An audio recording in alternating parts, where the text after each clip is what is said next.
Guys, this is the time of the year na kinahanglan na sa ta magpa-check up. Welcome to Adventus Medical Care. So need na sad ta magpa-annual physical exam. Inani ba mo? Bitaw oy, wala na magud ta nagkabata, so need na gyud ta magpa-check up. I had this my Aventus card that I got for 49 pesos with preloaded 5,000 worth of discount. Og diri sa Aventus kompleto na jud. Na laboratory, clinics, ultrasound, X-ray and ECG. Naani sila mahimutang sa TGU Tower, second floor. Guys, dali ra kay siya tultulon as in. So pagsulod nimo, nilang yung ka mo log in, magkuhag number, then go to nurses station. Naalay mga questions og naalang kay permahan. Then after ana, nilang ka mo scan sa QR code para na ipafile upan na consent form. Nilang ka makuha tawagon for vital signs. So diri ko an kag SpO2, temperature, og BP.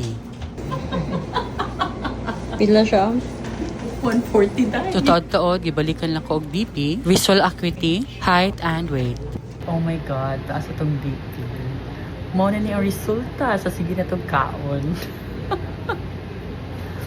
While waiting sa doctor, nakulbaan ako guys. So diri na time kay nagpa-check up nako sa doctor. And pagkahuman, niadto nako sa laboratory. So diri na jud ang kulba-kulba na part. Guys, as in talawan ko ha, maski dako kay kog lawas. Bitaw oy, in fairness sa Aventus, grabe ka smooth sailing ra gid kaayo. And friendly kay ilang mga staff. So nagpa-x-ray na sad ta diri explainan lang ta sa mahitabo, gamayng interview, then ilis na din ta og gown. Need na to ipangko atong hair, then x-ray na dayon. Inana lang gid siya kadali as in. Then, nangihiyog na libang. Then, submit sa mga specimen. Guys, inani ra kadali diri sa Aventus. Maura to.